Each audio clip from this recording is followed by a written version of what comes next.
Pada abad ke-15 dan 16 merupakan masa mencekam di Italia akibat perang yang berkepanjangan. Namun situasi yang tak karuan itu justru mengobarkan semangat beberapa orang kudus untuk menyuarakan hidup seturut Injil. Di masa ini pula lah lahir gerakan pembaruan dalam tubuh Ordo Saudara-saudara Dina yang didirikan oleh Santo Fransiskus Assisi. Bisikan ilahi untuk mencapai hidup Injili yang lebih ketat melahirkan Ordo Fraterninorum Capucinorum. Benih ordo ini disemaikan oleh saudara Matteo da Bascio, seorang imam Fransiskan dari Marche, Italia pada tahun 1525. Dia bertekad kembali kepada semangat asli pendiri Santo Fransiskus, yakni hidup dalam keheningan dan pertobatan.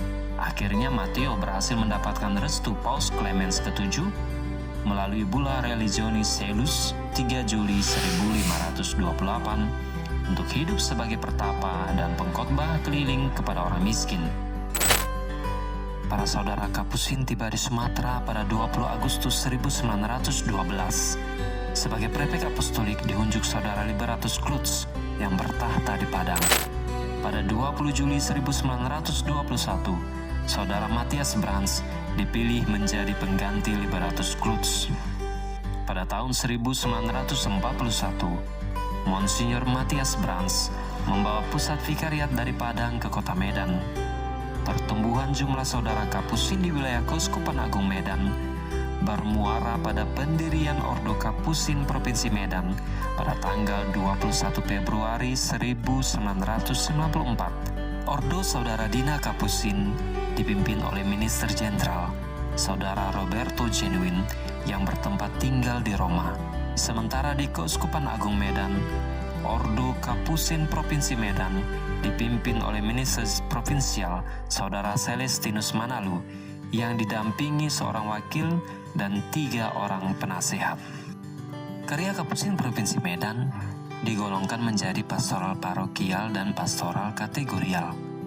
Adapun karya pastoral kategorial meliputi karya pelayanan umat beriman di lingkup paroki, pengakuan, dan menjadi misionaris. Saat ini Kapusin Medan telah membuka misi lokal dan internasional. Adapun misi lokal itu ialah di Keuskupan Jayapura dan Keuskupan Merauke. Sedangkan misi internasional meliputi beberapa negara seperti Vietnam, Selandia Baru, dan Yunani. Sementara itu, pelayanan di bidang pastoral kategorial meliputi pelayanan di rumah retret RPF dan rumah doa Jarang Muda, menjadi pembimbing rohani, pendamping di asrama, yakni asrama Putra Pakat, asrama Putra Putri Aikanopan, asrama Putra Saribudolo, asrama Putra Putri Kumbe Merauke, dan asrama 3 Binanga, serta asrama Beato Carlo Acutis Medan. Karya pendidikan di Seminari Menengah Kristus Sacerdos, SMK Grafika Bina Media, STFT Santo Yohanes Pematang Siantar, dan Universitas Santo Thomas Medan. Beberapa saudara juga turut memberikan pelayanan pendidikan di beberapa sekolah dan universitas negeri maupun swasta. Penerbitan dan percetakan, Bina Media Perintis, perkebunan, klinik RPP atau rumah pelayanan psikopi spiritual Santo Pio Nagahuta, pastoral pendampingan orang sakit, sekap, konservasi hutan psikopi-kopi, moderator kongregasi. Kapusin Medan saat ini berkarya di Keuskupan Agung Medan, Keuskupan Padang, Keuskupan Agung Jakarta, Keuskupan Jayapura, Keuskupan Agung Merauke, Vietnam, Yunani, dan Selandia Baru. Karisma Kapusin termanifestasi dalam setiap karya persaudaraan. Setiap saudara didorong untuk lebih gigih membangun relasi yang berlandaskan kasih persaudaraan dengan setiap umat yang mereka jumpai, terutama mereka yang terpinggirkan. Kapusin membangun hidup dan pelayanan mereka di atas 2 landasan penting, yakni doa dan persaudaraan. Doa pribadi dan komunitas memelihara hubungan saudara-saudara dengan Tuhan satu sama lain dan memungkinkan mereka untuk memberikan diri sepenuhnya kepada setiap orang yang mereka temui. Tradisi Kapusin sangat menekankan Ekaristi dan penghormatan kepada perawan Maria yang terberkati.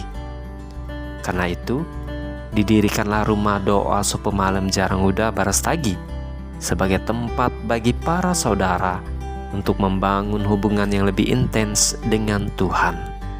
Dalam sebuah komunitas di mana para saudara di situ tinggal lebih menunjukkan dimensi kontemplatif dari hidup religius itu dan hidup Kapusin itu. Sebagai salah satu bentuk perhatian terhadap perkembangan spiritual, Kapusin mendirikan sebuah rumah retret yang disebut dengan Rumah Pembinaan Fransiskan. RPF ini melayani siapa saja yang ingin membangun hubungan yang lebih intim dengan Tuhan.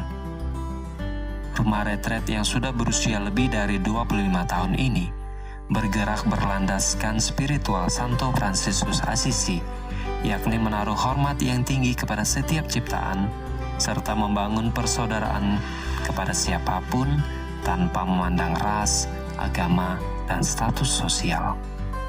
Salah satu usaha yang dilakukan untuk menyebarkan spiritualitasnya, Kapusin mendirikan yayasan GPIC yang berkiprah untuk menjunjung keadilan, mewartakan damai, dan menjaga keutuhan ciptaan. GPIC merupakan nafas hidup yang menggerakkan dan menentukan eksistensi seorang Kapusin.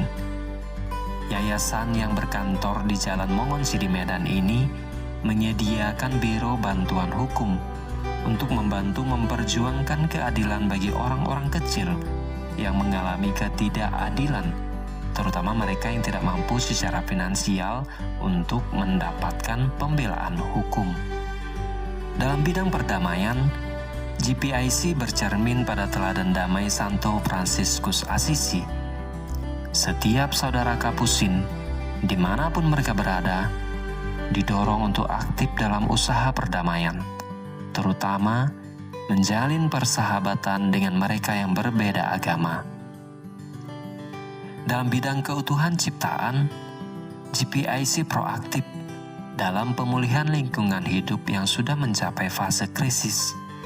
GPIC aktif turun ke lapangan untuk menanam pohon bersama masyarakat, mempromosikan cinta lingkungan hidup di lembaga pendidikan, mulai dari SD hingga universitas, asrama dan institusi gereja, juga melalui media cetak dan audiovisual. Kapusin juga memelihara sebidang hutan di tengah perkebunan sawit di daerah Aikanopan untuk tujuan konservasi alam. Hutan konservasi ini menjadi tempat perlindungan aneka satwa dan tumbuh-tumbuhan yang tergusur akibat pembukaan lahan perkebunan di daerah tersebut. Jejak Santo Fransiskus yang dekat dengan orang kecil tetap diikuti saudara Kapusin dalam konteks zaman ini. Anak-anak yang ingin bersekolah dan kuliah, tetapi tidak mampu secara finansial, tidak luput dari perhatian persaudaraan. Sejauh ini, Kapusin membantu ratusan anak untuk menggapai cita-citanya. Bantuan ini disalurkan melalui tim sekap atau Setia Kawan Kapusin. Kapusin di Keuskupan Agung Medan turut memberikan perhatian bagi mereka yang sakit secara fisik, psikis, dan spiritual. Cukup banyak orang datang dari berbagai suku, dari berbagai tempat, dan segala umur. Mereka memang mendapat penyembuhan keseluruhan di sini. Baik itu psikologisnya, fisiknya, maupun spiritualnya. Kurang lebih 60% dari saudara Kapusin bekerja di beberapa keuskupan, terutama Keuskupan Agung Medan, yakni di 19 paroki Keuskupan Agung Medan. Selain itu, para saudara juga bekerja di komisi-komisi Keuskupan Agung Medan. Bahkan, Vikaris Jenderal Keuskupan Agung Medan saat ini adalah seorang Kapusin. Selain itu, terdapat 2 orang saudara yang menjadi Vikaris Episkopal.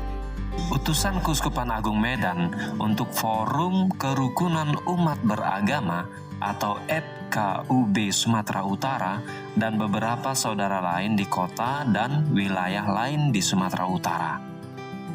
Beberapa saudara berkarya di Fakultas Filsafat Unika Santo Thomas di Pematang Siantar sebagai dosen. Ada pula yang menjadi staf pengajar di Seminari Menengah Kristus Sacerdos Pematang Siantar. Beberapa saudara juga dipercayakan untuk bekerja di Yayasan Pendidikan Keuskupan Agung Medan, Pendampingan WKRI, Kerahiman Ilahi, Komunitas Kasih Tuhan, Justice, Peace, and Integrity of Creation Fransiskan di Keuskupan Agung Medan, Radio Maria, Direktur Catholic Center, moderator beberapa kongregasi suster yang ada di wilayah Keuskupan Agung Medan, dan Bapak Pengakuan Para Klaris. Atas semangat karisma persaudaraan, Kapusin turut ikut ambil bagian dalam pembinaan Tunas Muda Bangsa dan Gereja dengan membangun sekolah dan asrama. Sekolah yang telah didirikan Kapusin adalah SMK Grafika Bina Medias Medan. Visi sekolah ini adalah untuk menjadikan anak didik siap terjun ke dunia kerja dengan memperhatikan nilai moral dan semangat Fransiskan, yakni bersaudara. Di samping itu, didirikan pula asrama sebagai wadah untuk membina anak-anak secara lebih intens. Sebagaimana nama asrama ini, menanamkan nilai persaudaraan kepada setiap asrama. Di sini kami fokus untuk berdoa, fokus untuk belajar, dan fokus untuk mengembangkan bakat-bakat yang ada dalam diri mereka. Adapun asrama tersebut antara lain Asrama Putra Saribodolo, Asrama Putra Pakat, Asrama Putra Tiga Binanga, Asrama Putra Putri Aikanopan, Asrama Putra Carlo Acutis Medan, dan Asrama Putra Putri Kumbe Papua. Selain mendirikan asrama, beberapa komunitas Kapusin juga menampung anak-anak yang kurang mampu dan anak-anak yang terpanggil menjadi Kapusin untuk dibina secara lebih intens. Saudara-saudari yang terkasih, kita harus katakan banyak orang yang membaktikan hidup dengan nasihat Injili. Mereka yang menjadi imam benar melakukan makna dan maksud dari panggilannya. Tetapi kita tidak boleh juga tutup mata pada kenyataan bahwa sejumlah dari kita, dari mereka yang menganut hidup bakti dan juga menganut panggilan menjadi imam, tidak selalu dapat konsisten pada apa yang mereka janjikan. Kita boleh prihatin atas ini, tapi kita tidak boleh menjadi pesimis. Sesudah melakukan yang baik, kita masih ingin lagi lebih. Antara lain, mendalami karisma kita masing-masing, agar kita menjaga disiplin hidup, kekudusan, ketertiban, dan tentu semangat pelayanan. Saya merasa bahwa para biarawan dan biarawati adalah orang-orang yang dapat merangkul baik itu orang dewasa, orang muda maupun anak-anak. Baik itu suster, frater, hingga para imam. Mereka bisa mendekatkan diri dengan cara yang unik dan membuat umat tidak merasa takut mendekati mereka atau segan begitu. Saya adalah seorang AREKA yang aktif di gereja saya, sehingga saya dekat dengan biarawan, biarawati, terutama pastor dan juga suster yang ada di gereja saya. Dalam kesehariannya, ada beberapa pastor dan suster yang dekat dengan kami, namun ada beberapa yang tidak terlalu dekat dengan kami. Kedepannya, saya mengharapkan pastor dan suster dapat mempertahankan kedekatannya terhadap umat tanpa mempermasalahkan latar belakang yang dimiliki. Terima kasih.